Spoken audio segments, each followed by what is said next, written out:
नमस्कार, आप देख रहे हैं हल्ला बोल। आपके साथ मैं हूं अंजना ओम कश्यप। प्रधानमंत्री के अयोध्या जाने को लेकर लगातार सियासत हो रही है। अब असदुद्दीन ओवैसी ने भी सवाल खड़े किए हैं।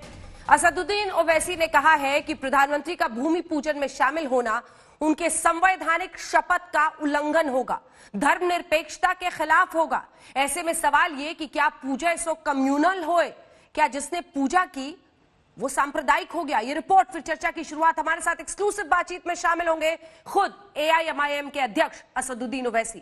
लेकिन उससे पहले जुड़ गए हमारे साथ, स्वागत है आपका आज तक पर। लेकिन उससे पहले ये रिपोर्ट। जय श्री राम,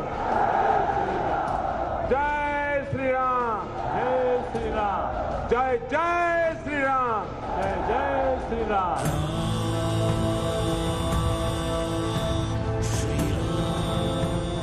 अयोध्या में मंगल बेला की तैयारी है। 5 अगस्त के भूमि पूजन के साथ अयोध्या में राम मंदिर निर्माण का शंखनाद हो जाएगा। प्रधानमंत्री नरेंद्र मोदी शुभ मुहूर्त पर अयोध्या में भूमि पूजन करेंगे। वंदन बार सजाओ सब गलियां,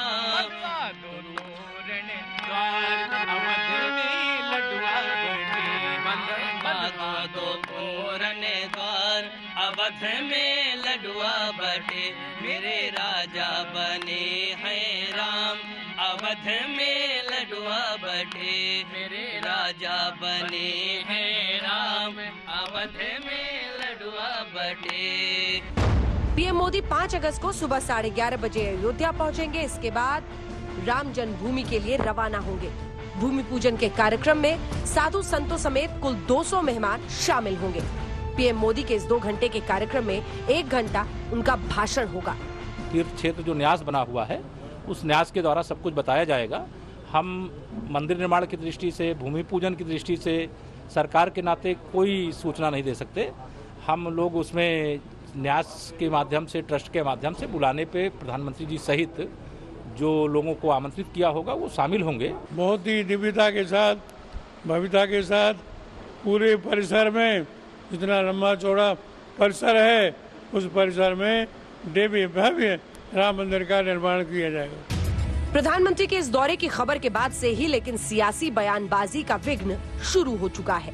पहले शरद पवार बोले, कुछ लोगों को लगता है कि राम मंदिर से कोरोना भाग जाएगा। फिर कांग्रेस नेता अधीर रंजन चौधरी ने राम मंदिर के फैसले पर कटाक्ष करते हुए ट्वीट किया कि भूमि पूजन में उस वक्त के चीफ जस्टिस रंजन गोगोई को जरूर बुलाया जाना चाहिए। फिर उद्धव ठाकरे ने सुझाव दिया कि ये कोरोना काल है, वीडियो कॉन्फ्रेंसिंग से ई भूमि पूजन हो। फिर सियासी जंग में संविधान की दुहाई लेकर AIMIM चीफ असदुद्दीन ओवैसी आए। उन्होंने प्रधानमंत्री नरेंद्र मोदी के प्रस्तावित अयोध्या यात्रा का विरोध करते हुए कहा कि बतौर प्रधानमंत्री अयोध्या में भूमि पूजन कार्यक्रम में शामिल होना प्रधानमंत्री के संवैधानिक शपथ का उल्लंघन होगा। AIMIM अध्यक्ष ओवैसी ने कहा कि धर्मनिरपेक्षता संविधान के बुनियादी ढांचे का हिस्सा है।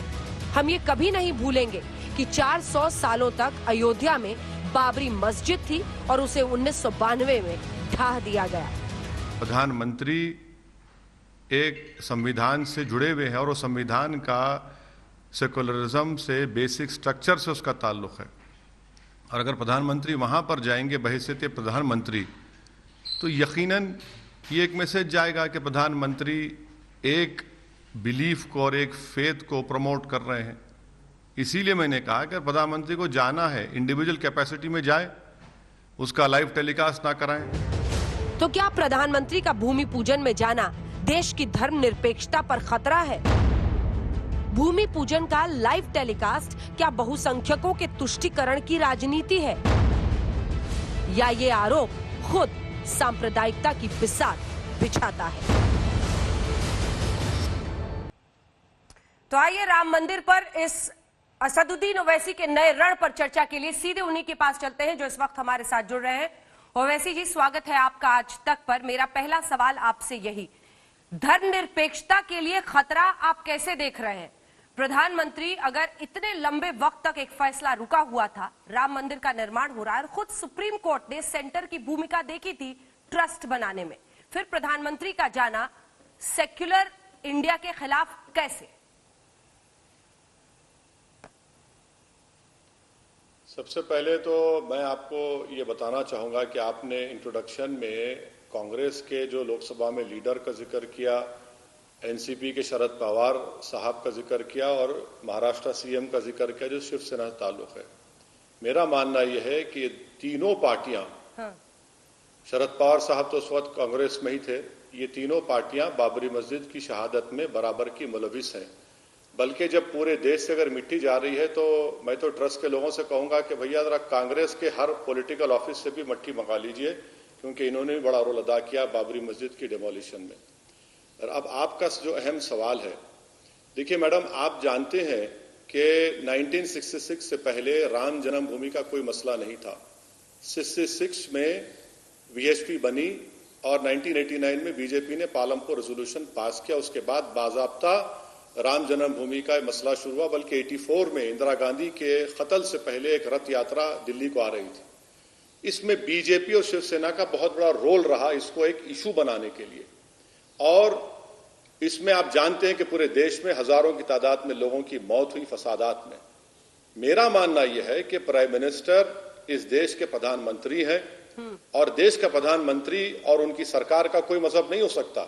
इंडिविजुअली प्रधानमंत्री का रिलीजन हम जानते हैं, मगर क्या देश के गवर्नमेंट का कोई रिलीजन होगा? नहीं हो सकता, इसलिए संविधान इसकी इजाजत नहीं देता। अब जब प्रधानमंत्री वहां पर जाएंगे तो प्रधानमंत्री क्या पैगाम दे रहे हैं? नंबर 1 पैगाम ये दे रहे हैं कि हमारी पार्टी ने, विश्व हिंदू परिषद ने और बीजेपी ने इस राम जन्मभूमि का आगाज किया। हमारी पार्टी ने शिलान्यास के नाम पर परमिशन लिया और बाबरी मस्जिद को शहीद किया।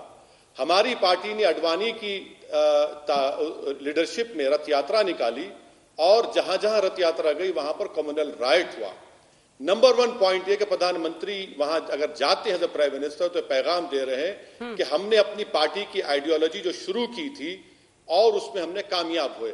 अगर प्रधानमंत्री वहां पर जाते हैं वैसे प्रधानमंत्री, तो मैं तो ये कहूंगा कि प्रधानमंत्री बन के नहीं जाएंगे, बल्कि वे कॉन्करर बन के जाएंगे। दूसरी बात यह है कि आप वहां पर जाकर क्या मैसेज देंगे? मैसेज ये देंगे कि मेरा जो रिलीजन है वो सबसे बड़ा है और प्रधानमंत्री अपने रिलीजन को, अपने बिलीफ को पूरे देश पर मुसल्लत नहीं कर सकते। इसीलिए मैंने कहा कि प्रधानमंत्री 6 साल में मेकशिफ्ट टेंपल पर नहीं गए। आपके सवाल में एक और पॉइंट था कि सुप्रीम कोर्ट ने एक स्कीम बनाई। यकीनन सुप्रीम कोर्ट का वो जजमेंट है, उसके ताल्लुक से हमारी राय आप जानते हैं, मगर क्या सुप्रीम कोर्ट ने कहा कि प्रधानमंत्री को बुला लो? क्या पता सुप्रीम कोर्ट ने कहा? सुप्रीम कोर्ट ने ये तो नहीं कहा ना। इसीलिए अभी भी वक्त है कि प्रधानमंत्री, देश का सेकुलरिज्म कोई इकोनॉमिक पॉलिसी नहीं है कि 500 के 1000 की नोट मैंने मिटा दिया और इकोनॉमिक पॉलिसी को खत्म कर दिया। ये देश का सेकुलरिज्म देश की रूह से जुड़ा हुआ है। और एक बात समझिए आप कि 400 साल तक वहां पर मस्जिद थी और मेरा मानना यह है कि वहां पर मस्जिद आज भी है और कल भी रहेगी। तो इसलिए हम उम्मीद करते हैं कि प्रधानमंत्री अगर मस्जिद है जाने के लिए तो वो प्राइम मिनिस्टर के रूप में ना जाए, कह दें कि मैं अपनी इंडिविजुअल कैपेसिटी में जा रहा हूं। लेकिन जो आप खुद नहीं करते उसकी उम्मीद आप दूसरे लोगों से क्यों करते हैं? मेरे सवाल को गौर से सुनिएगा। आप कहते हैं कि प्रधानमंत्री अगर जाएंगे तो सेक्युलरिज्म की रूह के खिलाफ होगा, तो आप कौन सा सेक्युलरिज्म की रूह को कायम करते हैं? जब आप खुलकर मस्जिद के पक्ष में बोलते हैं तो क्या आप भी वही नहीं करते? क्या आप जब खुलकर मस्जिद के बारे में बोलते हैं और कहते हैं वही मस्जिद थी, है, रहेगी, मैं अपनी आने वाली पीढ़ियों को बताऊंगा कि 400 साल तक यहां पर बाबरी मस्जिद थी, तो क्या आप उस रूह के खिलाफ नहीं बोलते हैं ओवैसी साहब? नहीं, मैं जो कह रहा हूं वो तो हकीकत है ना। वो तो सुप्रीम कोर्ट ने भी कहा कि destruction of Babri Masjid is national shame. Supreme Court ने यह भी कहा कि उसमें मूर्तियां रखना उस मस्जिद के सैक्रिलेज को खराब करने के बराबर है। सुप्रीम कोर्ट ने यह भी ये तो नहीं कहा ना कि मंदिर तोड़कर मस्जिद बनाई गई। मैं आपका सवाल का जवाब दे रहा हूं। हाँ। मैं आपका शुक्रगुजार हूं कि आप असदुद्दीन ओवैसी को देश के प्रधानमंत्री के बराबर कर दे रहे हैं। वो एक कॉन्स्टिट्यूशनल अथॉरिटी है, प्राइम मिनिस्टर है इस देश के। प्राइम मिनिस्टर का कोई मजहब नहीं होता, ना उनकी सरकार का होता है। कह दे नरेंद्र मोदी, कह दे कि भाई मेरी सरकार का रिलीजन ये है और मैं इस रिलीजन को मानता हूं, तो आप खत्म कर दीजिए ना संविधान को। असदुद्दीन ओवैसी की पार्टी ने तो 6 दिसंबर को वहां पर किसी की इबादतगाह को शहीद तो नहीं किया। असदुद्दीन ओवैसी की पार्टी ने 22 और 23 दिसंबर 1949 रात के अंधेरे में वहां पर किसी मस्जिद, किसी के इबादतगाह में जाकर नमाज तो नहीं पढ़ी। ये तो फैक्ट है। हमने सुप्रीम कोर्ट को धोखा देकर वहां पर किसी की इबादतगाह को शहीद तो नहीं किया। मगर मैडम, अगर आप मुझे प्राइम मिनिस्टर के बराबर कर रहे हैं तो ये आपकी जर्रा नवाजी है, ये आपकी मैग्नानिमिटी है।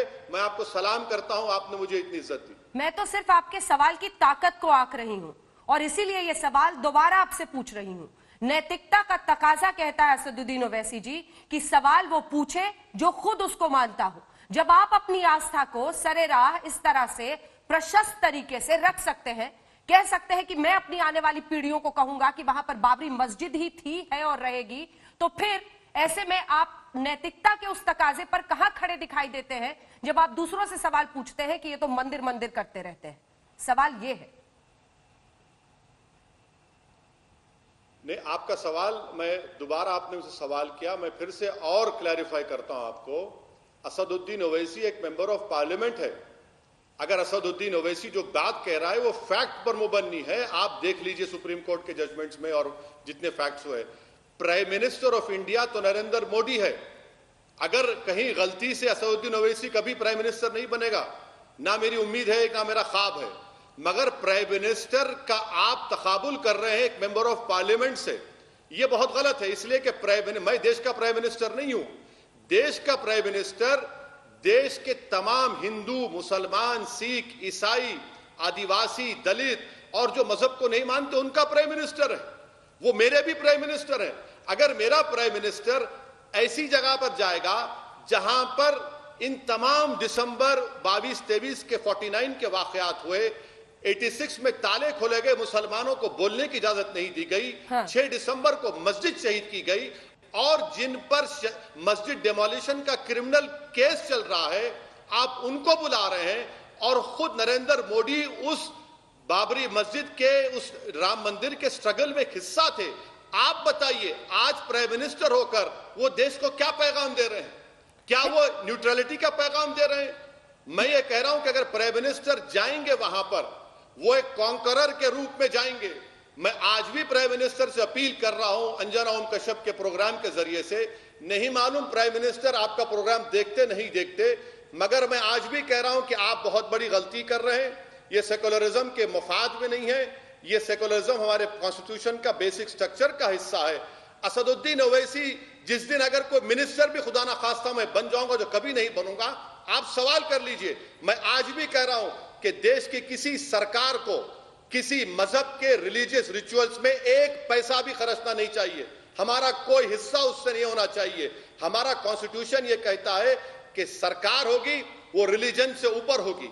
रिलीजन सेलिब्रेट करिए, रिलीजन को मानिए, जो नहीं मानता उसको मानिए, मगर प्रधानमंत्री वहां पर जाकर जख्मों पर मरहम नहीं बल्कि और जख्मों में इजाफा कर रहे हैं। वो देश को जोड़ नहीं रहे बल्कि और वहां पर देश में और डिविजन्स पैदा कर रहे हैं। नहीं, जख्मों को तो आप कुरेद रहे हैं। जिस मामले पर देश में एक राय बन गई, क्या नए सिरे से उसे कुरेद नहीं रहे हैं? जब आप बाबरी मस्जिद का बार बार जिक्र करते हैं, जब आप सांप्रदायिकता, माफ कीजिएगा, आप धर्मनिरपेक्षता को खतरा बताते हैं, क्योंकि बीजेपी कह रही है कि आप सांप्रदायिकता फैला रहे हैं इस तरह की बातें करके।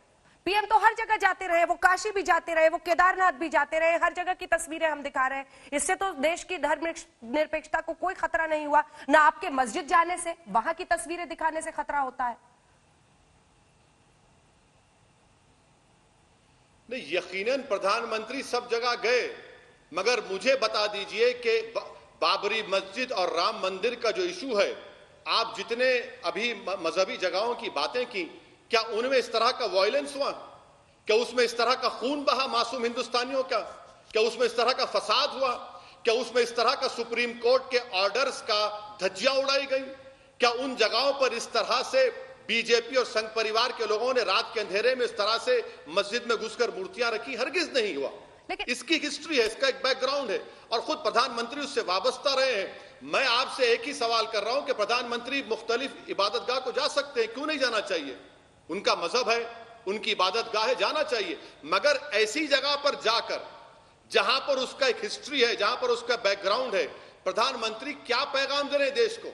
मेरा मानना है कि कोई भी सरकार हो, सेंट्रल गवर्नमेंट हो, स्टेट गवर्नमेंट हो, हिस्ट्री तो हर जगह की होती है, जहां पर आप खड़े हैं वहां की भी हिस्ट्री है, जहां पर मैं मौजूद हूं उस दिल्ली की भी हिस्ट्री है। सवाल यह है कि धर्मनिरपेक्षता क्या सिर्फ अभी तक जो तुष्टीकरण की राजनीति होती थी उसके जरिए साधी जाएगी, या हम देखते हैं तमाम लोग अपनी अपनी आस्था खुलकर व्यक्त कर रहे हैं और इससे धर्मनिरपेक्षता को कोई खतरा होता है या नहीं, ये महत्वपूर्ण है। आप क्यों चाहते हैं कि 2020 पर 92 हावी हो? 92 तो हमेशा हावी रहेगा ना। आपकी नजर इतना में हावी रहेगा कि आप देखेंगे कि आने वाले सालों में आप देखेंगे कि ज्ञानवापी और मथुरा का भी मसला छिड़ेगा, आप देखेंगे और बहुत से मसाजिद का मसला छिड़ेगा। आप ये क्यों भूल जा रहे हैं कि 92 किसने किया? 92 बताइए मुझे आप। किसने सुप्रीम कोर्ट को ये वादा करके, वादे से मुकर के सारी दुनिया के सामने मस्जिद को शहीद किया? किसने किया बताइए आप। किसने 22 दिसंबर 1949 को आजादी मिलने के 2 साल के अरसे में रात के अंधेरे में मूर्तियां रख दी? किसने आधे घंटे की हियरिंग में 20 पेज का ऑर्डर दिया जहां पर मुसलमानों की सुनवाई नहीं हुई? आप बताइए ना किसने किया ये? मैंने किया ये? कौन जिम्मेदार है इसका? देश किससे चलेगा? सर्वोच्च अदालत के फैसलों से को प्रधानमंत्री और दे रहे हैं। देश किससे चलेगा? सर्वोच्च अदालत के फैसलों से या ओवैसी जी की अदालत से? देश तो सर्वोच्च अदालत से चलेगा। ये सर्वोच्च अदालत को सामने रखना था कि किस कौन कसूरवार है। ये सर्वोच्च अदालत ने कहा कि ये जगह मंदिर के लिए दे दी जाए 2.77 एकड़, 5 एकड़ जमीन केंद्र और राज्य सरकार जो है वो कहीं और दे मुसलमानों को। ये देश की सर्वोच्च अदालत ने कहा कि 1992 में जो हुआ वो एक आपराधिक घटना थी। ये सब सर्वोच्च अदालत कर रहा। अब देश तो सर्वोच्च अदालत के फैसलों से ही चलेगा ना ओवैसी जी। देखिए, देश की सुप्रीम कोर्ट का फैसला आ गया, वो हमारी आखिरी कोर्ट ऑफ अपील है और मेरा मानना यह है कि वो फैसला सही फैसला नहीं था। मैं सुप्रीम कोर्ट की इज्जत करता हूं। Justice JS. वर्मा ने सही कहा था सुप्रीम कोर्ट के बारे में कि सुप्रीम कोर्ट सुप्रीम है बट इनफेलेबल नहीं है। यही सुप्रीम कोर्ट ने एडीएम जबलपुर को 40 साल पहले सही कहा था, फिर यही सुप्रीम कोर्ट ने उसको गलत कहा। मैं आपसे ये कह रहा हूं कि ये गलत हो रहा है। क्या सुप्रीम कोर्ट फैसला आने के बाद भी प्रधानमंत्री का ये नहीं जानते कि बाबरी मस्जिद में पालनपुर का रेजोल्यूशन बीजेपी ने पास किया? क्या प्रधानमंत्री नहीं जानते कि अडवाणी की रथ यात्रा निकली थी? क्या प्रधानमंत्री नहीं जानते कि 6 दिसंबर को बाबरी मस्जिद को शहीद किया गया? अरे ये सब हिस्ट्री का हिस्सा नहीं है, फैक्ट भी तो है ना मैडम। और सुप्रीम कोर्ट ने इस तमाम बातें की। क्या सुप्रीम कोर्ट ने कहा कि प्रधानमंत्री को बुलाइए? क्यों सुप्रीम कोर्ट को आप खामखा बीच में लाते हैं? सुप्रीम कोर्ट ने अपना फैसला दिया, हमने अपनी राय दी। ये प्रधानमंत्री का जाना मुस्तकबिल में और भी ऐसे कई मजहबी इबादत गाह हैं जहां पर संघ परिवार की नजरें आज भी हैं। इसीलिए बार बार उनका नारा यही था कि बाबरी एक झांकी है और भी कई बाकी है। ये होगा। सुप्रीम कोर्ट में अभी एक अर्जी दाखिल हो चुकी है, सुप्रीम कोर्ट ने उसका भी नोटिस नहीं लिया। वो कहते हैं कि 1991 religious place of worship act को खत्म किया जाए। ये क्यों हो रहा है? फिर यही तो हम कह रहे हैं कि इससे देश को जोड़ने की बात नहीं कर रहे प्रधानमंत्री। प्रधानमंत्री एक कॉन्करर के रोड पे जा रहे हैं। प्रधानमंत्री अपना मेजॉरिटेरियन पॉलिटिक्स को देश पर थोप रहे हैं। अपने ही देश में पीएम कॉन्करर कैसे हो गए? के लिए ठीक नहीं है। ठीक है, अपने ही देश में पीएम कॉन्करर कैसे हो गए? अगर सर्वोच्च अदालत का फैसला है और वहां पीएम जा रहे हैं, वहां पर जाएंगे। आप बाबर को कॉन्करर ना कहकर नरेंद्र मोदी को कॉन्करर क्यों कह रहे हैं? अगर प्राइम मिनिस्टर वहां पर बहैसियत प्राइम मिनिस्टर बन के जाएंगे तो प्राइम मिनिस्टर भी नहीं बनेंगे बल्कि वो कॉन्करर बन के जाएंगे। इसलिए कि वो बता रहे हैं उन लोगों को जो उनकी हिंदुत्व आइडियोलॉजीज को नहीं मानते कि देखो हमने कॉन्कर कर लिया, हमने कब्जा कर लिया, हमने कामयाबी हासिल कर ली। यही तो पैगाम जाएगा ना। और ये कोई जरूरी नहीं है कि आप जो कह रहे हैं कि मैं उसको मान लूं। सुप्रीम कोर्ट कब्जा थोड़ी कराता है जमीन पर। सुप्रीम कोर्ट का फैसला जमीन पर कब्जा थोड़ी कराता है। सुप्रीम कोर्ट का फैसला अगर आप देखेंगे, पढ़ेंगे तो सुप्रीम कोर्ट के फैसले में यकीनन एपेक्स कोर्ट है, मगर हम सुप्रीम कोर्ट के फैसले से मुतमईन नहीं है, मुत्तफिक नहीं है। मगर प्रधानमंत्री अगर वहां पर जाएंगे तो प्रधानमंत्री तो यकीनन बहैसियत कॉन्करर बन के जाएंगे। वो पैगाम देंगे उन तमाम मुसलमानों को जो इस देश के अव्वल दर्जे के शहरी हैं। वो पैगाम देंगे उस देश के उन तमाम हिंदुओं को जो आज भी इस देश के सेकुलरिज्म को, गांधी के और अंबेडकर के पैगाम को मानते हैं कि देखो जो चीज हमने 1989 में शुरू की थी, आज हमने उसको कामयाबी हासिल कर ली।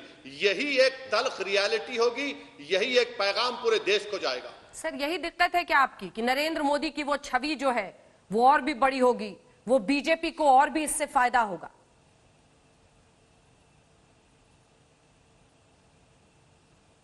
नहीं, मेरी परेशानी संविधान है मैडम, मैं संविधान को बचाना चाह रहा हूं।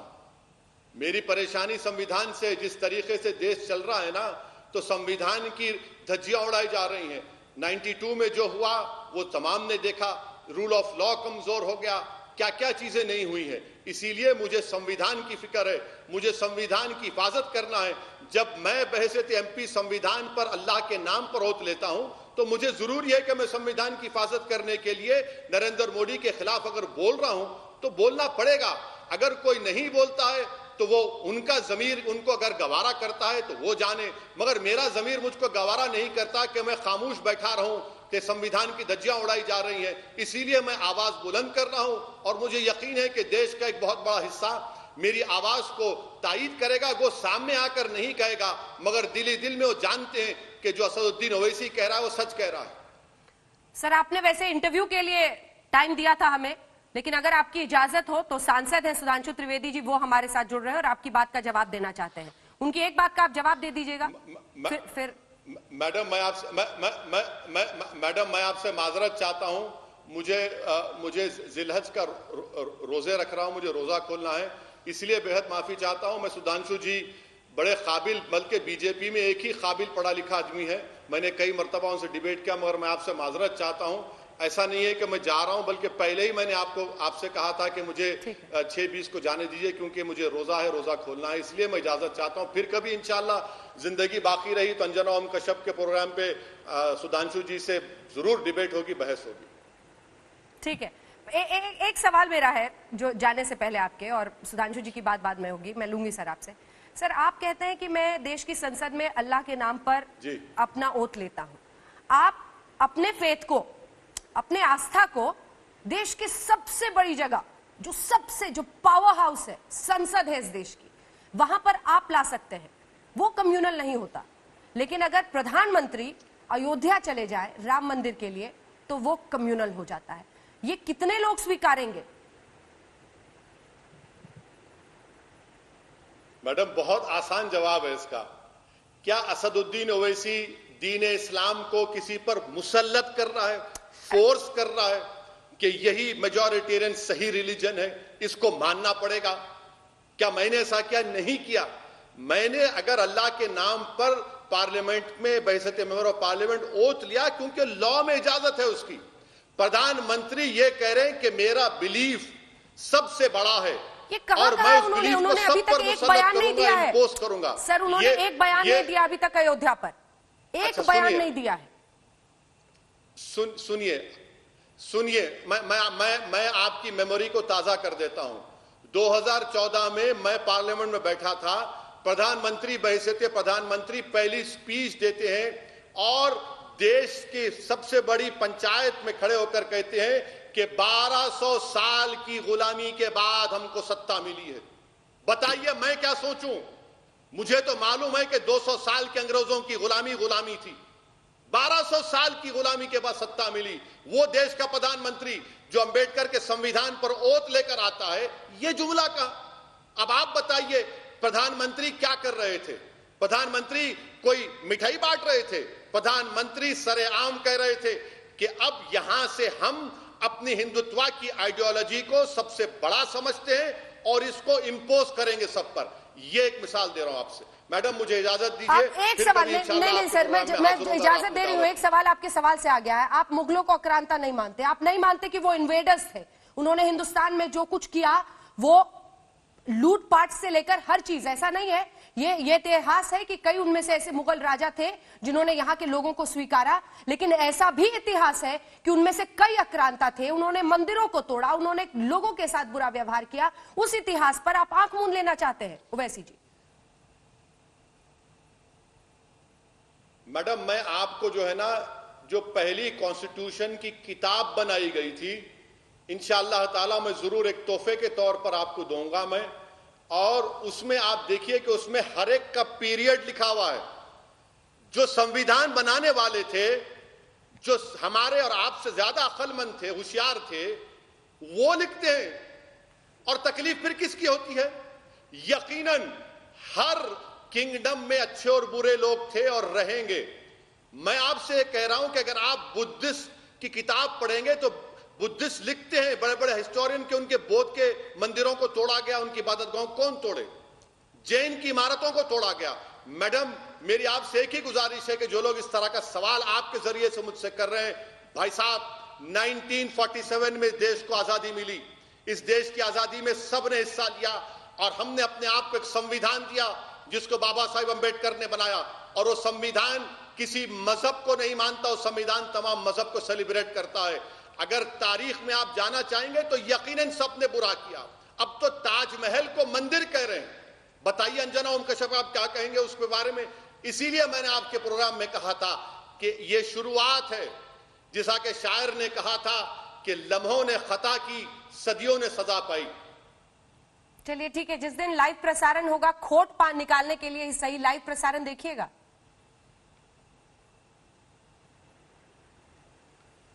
अब मैडम, हम तो एक तकलीफ के साथ देखेंगे कि उस जगह पर हमारी 400 साल तक मस्जिद थी, वहां पर खबरस्तान भी था।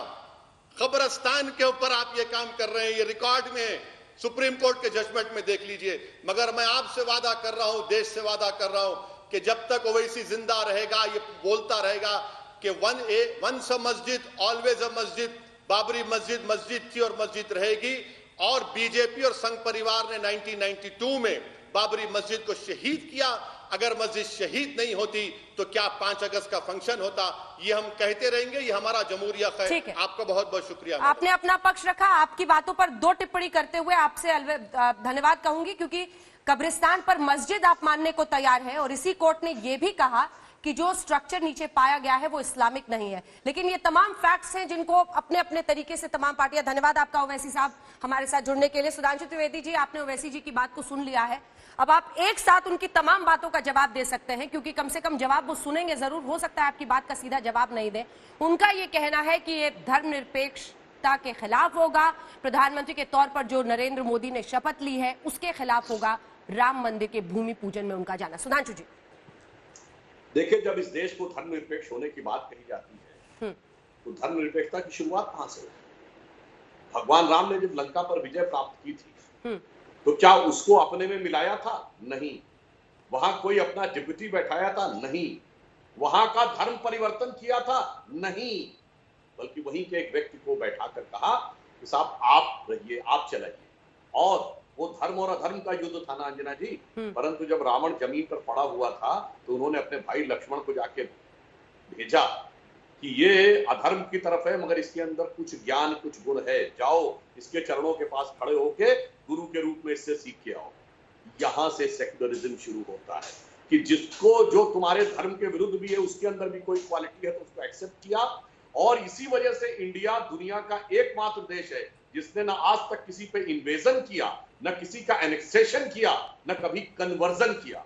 तो भगवान राम का मंदिर इस वर्ल्ड की जियोपॉलिटिक्स में, जबकि हम देख रहे हैं हमारे पड़ोस में ही एनेक्सेशन, इन्वेजन सब कुछ चल रहा है और दूसरी तरफ कन्वर्जन चल रहा है, ये मानवीय मूल्यों का सबसे बड़ा प्रतीक होगा जो ओवैसी साहब को समझ में नहीं आता और प्रधानमंत्री जी को इसलिए अवश्य जाना चाहिए।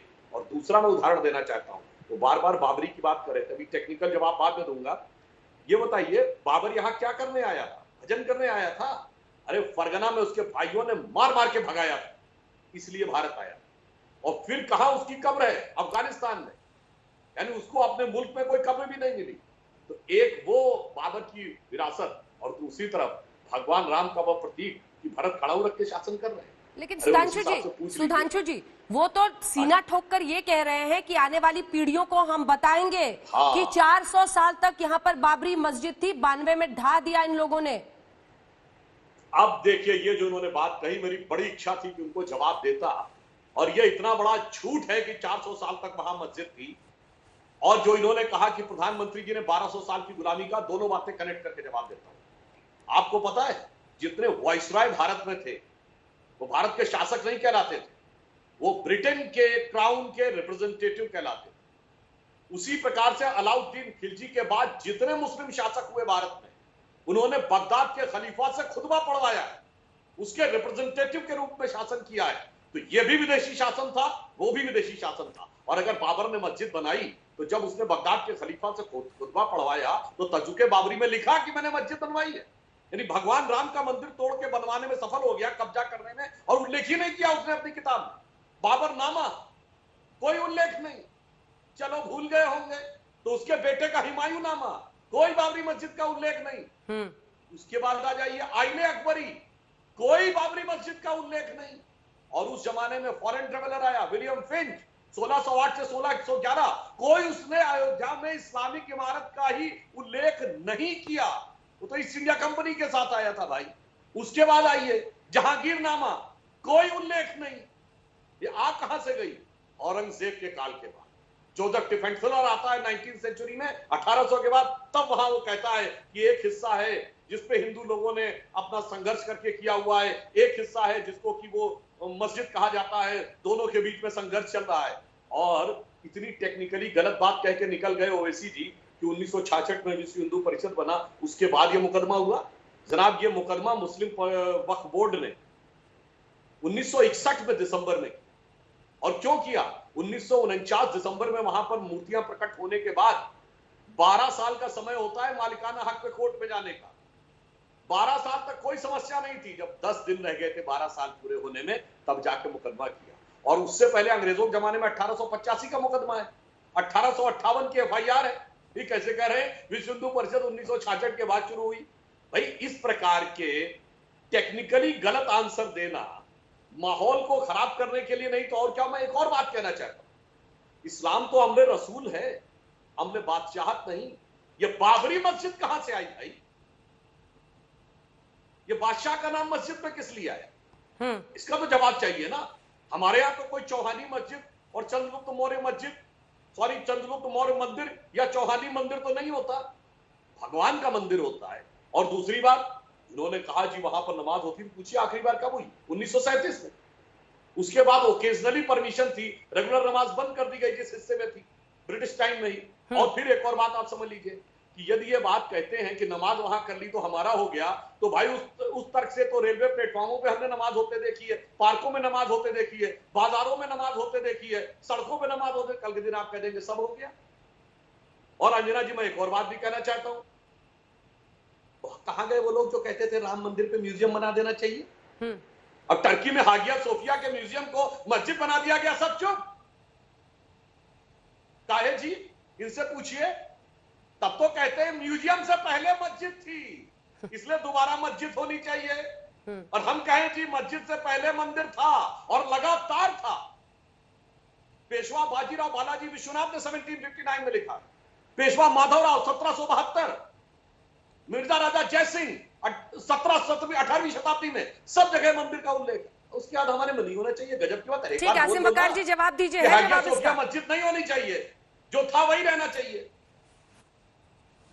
तो मेरा यह कहना है कि प्रधानमंत्री जी यदि जा रहे हैं तो वो अत्यंत आवश्यक है, क्योंकि वर्तमान जियोपॉलिटिक्स में कोई कंट्री हाईएस्ट मॉरल वैल्यूज रखते हुए इन्वेजन किए बगैर पूरी दुनिया में एक आदर्श दे सकता है, वह राम मंदिर ही उसका प्रतीक हो।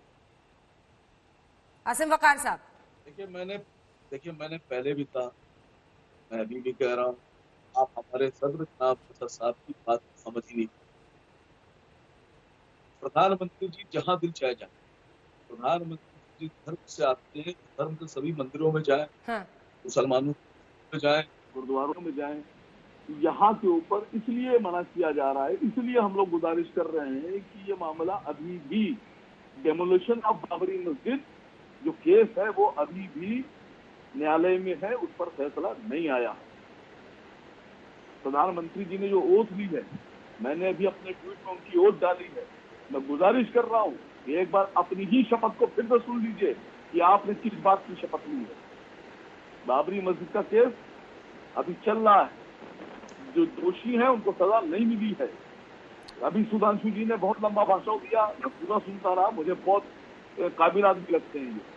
लेकिन ये घुमा से बहुत अच्छा है। आपने कहा कि वहां आपने कहा आप गवर्नर जीत गए, अच्छी बात है, आप जीत गए। न्यायालय ने जो फैसला दिया, जस्टिस गोगोई साहब ने जो फैसला पढ़ा था, उसमें उन्होंने ये लिखा था कि इस बात का कोई सबूत नहीं है कि मंदिर को गिराकर मस्जिद का निर्माण हुआ। आप विवादित स्थल कहते हैं, जस्टिस गोगोई साहब ने ये साबित कर दिया, ये मान लिया कि वो विवादित नहीं था। उस फैसले में लिखा उन्होंने।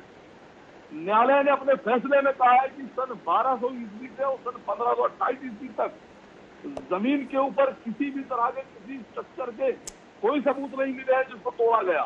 अरे लेकिन सुप्रीम कोर्ट ने फैसला दिया ना वकार साहब, अब तो सुप्रीम कोर्ट के फैसले से ही देश चलेगा ना, कि आप लोगों की अलग अदालत लग रही है अब देश में। सवाल सिर्फ सिंपल है जो मैंने ओवैसी साहब से भी पूछा। सर्वोच्च अदालत ने एक फैसला दिया, सर्वोच्च अदालत ने ही कहा कि 92 में जो हुआ वो गलत था, लेकिन अब फैसले से आगे बढ़ेंगे ना। सुनिए, मैं न्यायालय को सलाम करता हूँ, जस्टिस गोगोई साहब को सलाम करता हूँ, 5 जजों को सलाम करता हूँ कि उन्होंने अपने फैसला देने के साथ साथ एक बात साफ कर दी कि इतने 100 साल तक जो झूठ फैलाया गया, विवादित मंदिर तोड़ के बनाया गया, न्यायालय ने साफ कर दिया कि मंदिर तोड़कर मस्जिद नहीं बनाई गई। ये मैं आपके चैनल पर खुलेआम बोल रहा हूँ, मैं न्यायालय का आदेश पढ़ रहा हूँ। ठीक है, उसी पर जवाब लेते हैं। मैं आदेश पढ़ रहा हूँ न्यायालय का, आप लोगों ने नहीं पढ़ा है, आपके चैनल में आज तक पर देखा मैंने। अरे सुनिए सर, सुनिए सर, अब आप बहुत देर बोल दिए सर, आप मेरी सुन लीजिए। आप सुधांशु जी, आपकी इस बात का जवाब दे ले सुधांशु जी, फिर मैं वकार साहब फौरन आऊंगी आपके पास। आपकी इस बात का जवाब दे ले, क्योंकि कोर्ट ने भी कहा कि मंदिर वाली बात जो है आप उस पर सवाल खड़े कर रहे हैं कि मंदिर का ढांचा नीचे नहीं मिला था, उस पर जवाब दे रहे हैं ना सुधांशु जी, फिर मैं फौरन आऊंगी। देखिए, सुप्रीम कोर्ट ने क्या कहा, there is no archaeological evidence that before 1522 the masjid was demolished, mandir was demolished, यानी पुरातात्वीय साक्ष्य। जनाब, मैं पूछना चाहता हूं, 1528 तो दूर है, 1992 में ढांचा गिरा, आर्कियोलॉजिकल एविडेंस दिखा दीजिए, जो कहिए वहां जाऊंगा। सारे के सारे लिटरेरी एविडेंस है, कोलैबोरेटिव एविडेंस है, फोटोएं हैं। अगर आप फोटो किताब की मान्यता खत्म कर दें 200-400 साल के बाद, तो जमीन के नीचे कोई सबूत नहीं है कि वहां पे मस्जिद थी। बताइए हाँ या ना? आर्कियोलॉजिकल एविडेंस कहां है? नो एविडेंस नहीं कहा। और 500 साल पहले के एविडेंसेस के लिए और भी टेक्नोलॉजी आगे आएगी तब आएगा। लिटरेरी एविडेंस आप मान नहीं रहे, तो हम भी अगर लिटरेरी एविडेंस मानने से मना करते हैं तो 92 से पहले वहां पे कोई ढांचा था, प्रूव कर दीजिए। सुनिए सर, सुनिए, आप बाबर की लड़ाई लड़ रहे हैं, हम मस्जिद की लड़ाई लड़ रहे हैं। आप बाबर के विरोध में हैं, हम मस्जिद के पक्ष में हैं। अगर आपको बाबर से विरोध है, आप बाबर का नाम हटा देते, आप दूसरे नाम से मस्जिद दे देते, हम ले लेते। सर, बाबर से हमें मोहब्बत नहीं है, हमें अपनी मस्जिद से मोहब्बत है। आपने भी सवाल उठाया, इतने राइटरों ने ये बाबर नामा में नहीं लिखा है, इसने नहीं लिखा, उस राइटर ने नहीं लिखा। सर, मैं नाम ले रहा हूँ तुलसीदास जी का। तुलसीदास जी ने अयोध्या में बैठकर रामायण का ट्रांसलेशन किया, लिखा उन्होंने क्यों नहीं लिखा? उन्होंने अपनी किताब में क्यों नहीं लिखा कि वहां पर मुगलों ने मंदिर तोड़कर बनाई? एक ही सवाल पूछ रहा हूँ आपसे, एक सवाल, अगर जवाब हो तो दे दीजिएगा। अभी आपने हागिया सोफिया का जिक्र किया, टर्की में है सर, हमें नहीं बोलना चाहिए था, लेकिन बोले दे रहा हूँ।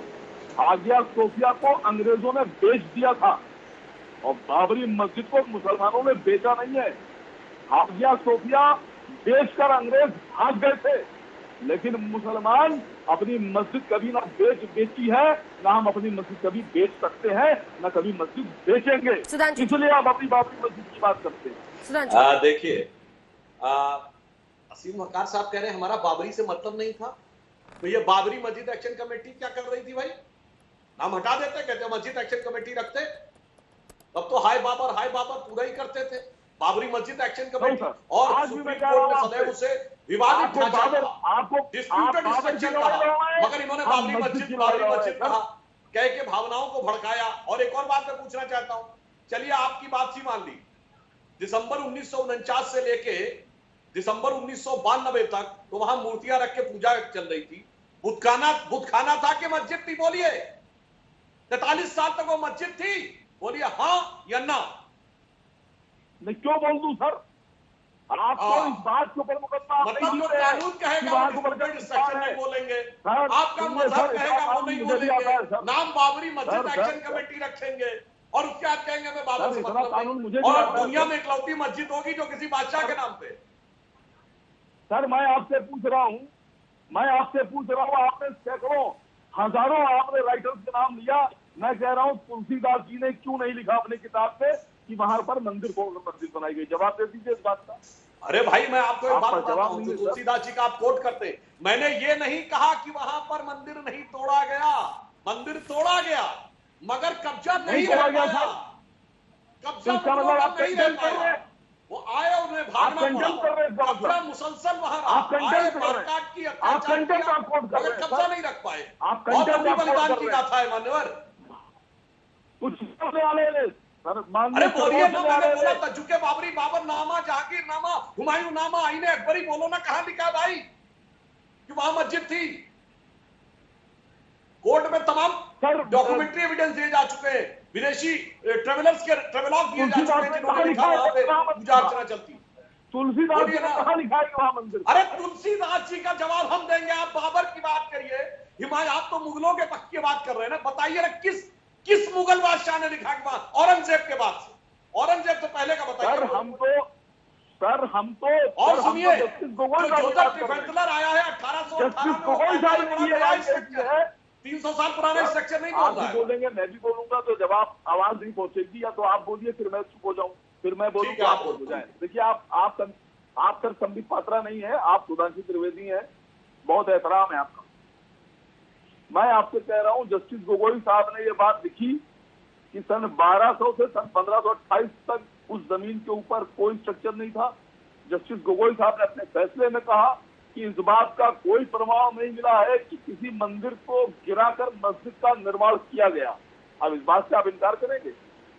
अगर करते हैं तो आप हाँ बोलिए, आप इस बात से इनकार करते हैं? अरे मैंने इसका जवाब दे दिया, आर्कियोलॉजिकल वर्ड लिखा है, आप गलत बोल रहे हैं।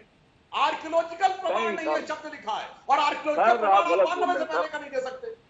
ये मैंने बोला, जवाब सर आप गलत बोलिए सर। आर्कियोलॉजिकल वर्ड लिखा है, ये नहीं लिखा, आर्कियोलॉजिकल एविडेंस नहीं है। आप शब्द को खा गए बीच में। सर उन्होंने लिखा है, मैं बता रहा हूं। अच्छा, और दूसरी बात, उन्होंने लिखा है कि अंडरग्राउंड जो खुदाई हुई है, उस खुदाई में जो स्ट्रक्चर के अवशेष मिले हैं वो गैर इस्लामिक है। गैर इस्लामिक का मतलब ये नहीं होता है कि हिंदू टेम्पल मिल गया। गैर इस्लामिक का मतलब होता है बौद्ध टेम्पल भी मिल सकता है। सर ठीक है सुधांशु जी, इसका जवाब फिर हम ब्रेक पे जाएंगे। जल्दी से सुधांशु जी। देखिए, ये बहस अपनी जगह चलती रहेगी। अंजना जी, अभी ओवैसी साहब ठीक है, आपने अपना पॉइंट कह दिया। वो कह रहे हैं कि जो स्ट्रक्चर नीचे था गैर इस्लामिक, उसको कोर्ट ने कहा है। सुधांशु जी। अरे भाई वो देखिए, वो सब चलता रहेगा। 72 खंबे निकल के आए, वो मंदिर नहीं तो और क्या था, वो सब छोड़िए। वो तो के मोहम्मद की किताब पढ़ लीजिएगा, समझ में आ जाएगा। मगर ओवैसी साहब, अभी अंजना जी आपसे कह गए थे ना, मैं किताब भेजूंगा आपको। अरे संविधान की मूल प्रतिलिपि को देखिए, फंडामेंटल राइट्स के चैप्टर के ऊपर भगवान राम का चित्र बना है, इसलिए संवैधानिक है। राष्ट्रपिता महात्मा गांधी का विजन था राम राज्य, उनकी समाधि पे हे राम लिखा है, इसलिए ये राष्ट्रपिता के विजन के अनुरूप है, भारत के जियो पॉलिटिकल एग्जाम्पल के अनुरूप है। और अगर दुनिया में कोई चाहे कि उसके परिवार में कितना सौहार्द होना चाहिए कि बाप बेटे के कहने के ऊपर चला जाए, बेटा बाप के कहने पे जंगल में चला जाए छोड़ के, और भारत भाई खड़ाऊ रख के शासन करे, ये एग्जाम्पल।